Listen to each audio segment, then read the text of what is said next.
Hello, you're welcome to BTA. My guest this morning is Amoah Forson, the local content manager of Tallow Oil Ghana.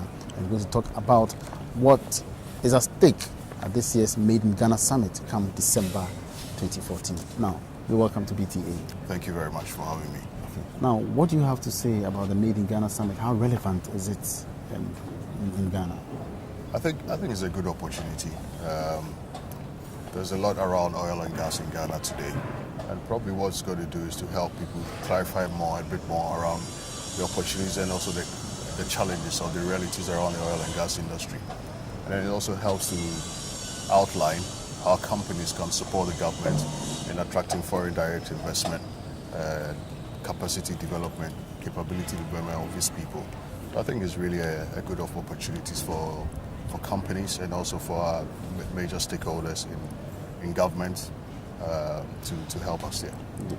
Now, you would agree with me that the sustainability of the oil and gas industry to a large extent depends on a local content law, so a vibrant local content law. What do you think about the local content law in Ghana? I think for a company like Tallow, we have voluntarily been doing local content well before the law. I think probably in the last 4 years we've been doing it voluntarily.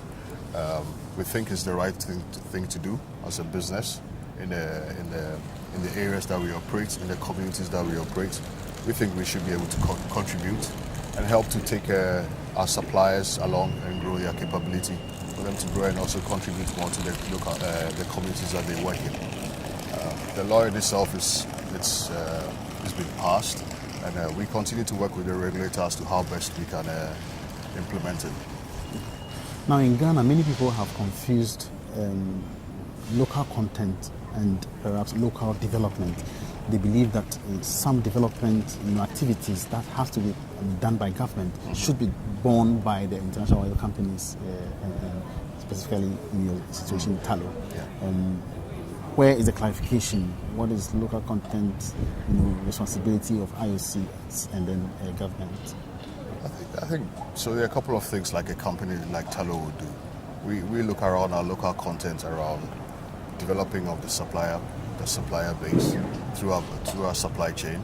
We look at the people development, and we also look at our corporate social responsibilities in terms of our socio-economic contributions in the areas that we work. On the issue of infrastructure development, I think that's part of our capital investments that we'll make will help. But we always need to bear in mind that one company cannot do everything. Okay. So we continue to work with the government stakeholders on how best we can work with them with what they do and support. And also the government also has its own responsibilities around providing infrastructure. But as much as possible, we do what is right for the communities that we work with in terms of social infrastructure investments. So we do a lot around that. The taxes that we pay will also go to contribute in terms of investments that will support government programs. Now, there's an institution called the Enterprise Development Center in Takoradi. How committed is Tallow to such an institution to build human capacity or SMEs? Yeah, so I think that's a good thing. It's a perfect fit for our local content program. In terms of, if you look at the oil and gas industry, I mean, we never even thought we were going to find oil. So what you do see is that we don't have the capability today. And it requires a lot of investment. Most Ghanaian companies are really small. So the whole thing is around helping them to grow and be able to participate in the value chain of the oil and gas companies. We are committed to it, which is Tallow and its Jubilee partners. We invest about $5 million in this program. We provide opportunities for the SMEs to understand what sourcing activities are going to take place. And we work closely with the enterprise on a day-to-day basis. I think it's really good if we could have a couple of them more to help not only in oil and gas, also across other industries to help grow SMEs. Okay. Now, as part of the topics that you're going to discuss, you're going to look at building human capacity and economic opportunity. How does it link up, human capacity and economic opportunities? Well, for you to benefit from the oil and gas revenues or the opportunities that will come with oil and gas investments in the country, you need to be ready to take advantage of that opportunity. It's a very technical industry, so people should be ready to do that.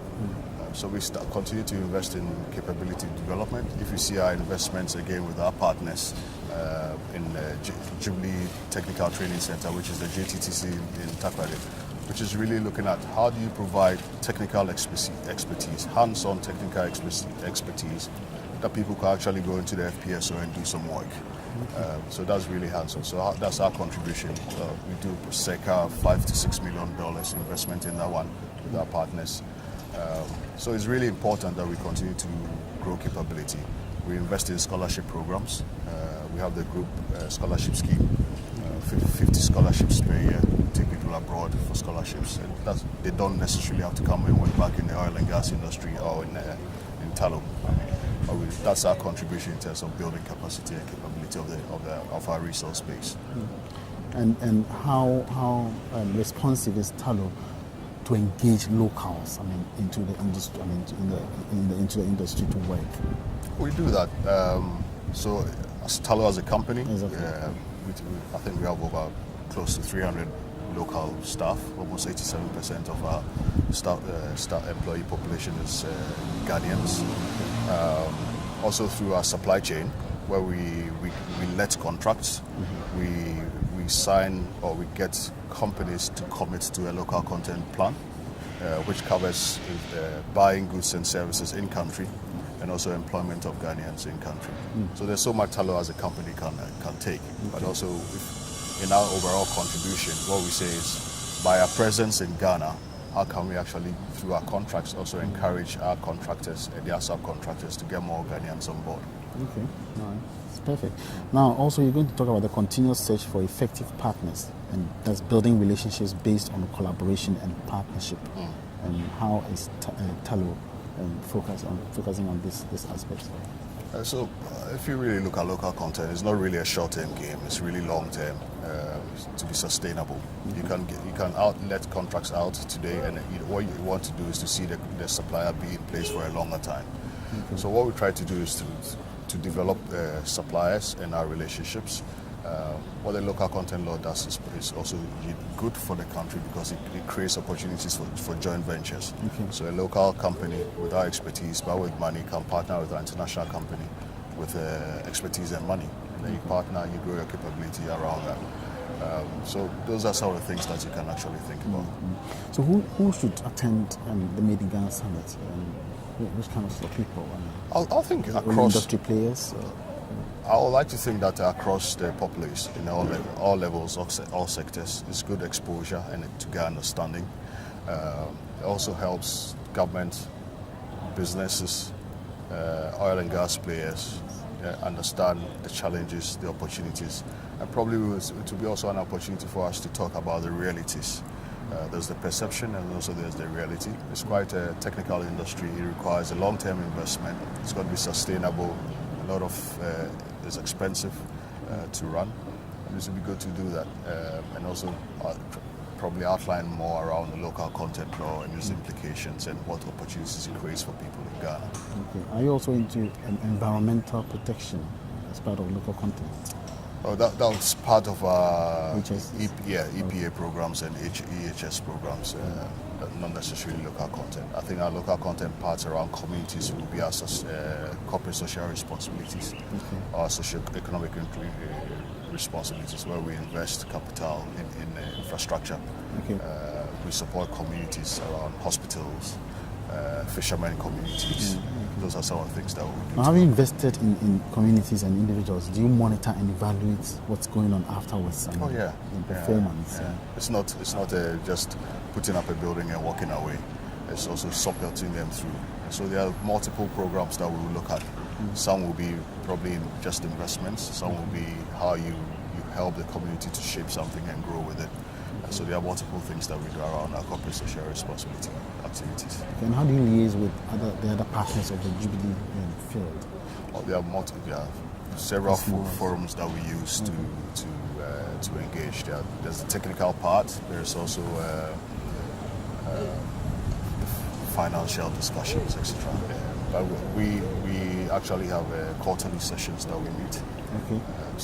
And we as an operator on their behalf, these things that we do, we also share our experiences with them and make sure that we're all aligned as we go forward. But it's not like you have a common local content agenda. I mean, each individual goes separate on this local content. So it depends on how. So if you look at Talo Ghana and its partners, we are the operator of that company. Exactly. So the things that we do, it's all for everybody.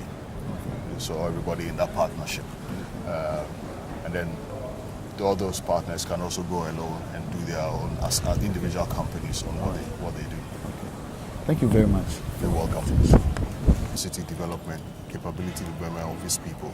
I think is really a good of opportunities for companies and also for our major stakeholders in government to help us there.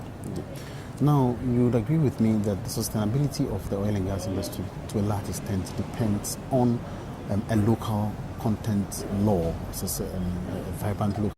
Hello, you're welcome to BTA. My guest this morning is Amoah Forson, the local content manager of Talo Oil Ghana.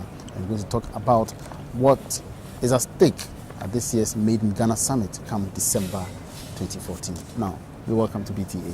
Thank you very much for having me. Okay. Now, what do you have to say about the Made in Ghana Summit? How relevant is it in Ghana? Contribute and help to take our suppliers along and grow their capability for them to grow and also contribute more to the communities that they work in. The law in itself it's been passed, and we continue to work with the regulators to how best we can implement it. Now, in Ghana, many people have confused. I think it's a good opportunity. There's a lot around oil and gas in Ghana today, and probably what it's going to do is to help people clarify a bit more around the opportunities and also the challenges or the realities around the oil and gas industry. And then it also helps to outline how companies can support the government in attracting foreign direct investment. Local content law. What do you think about the local content law in Ghana?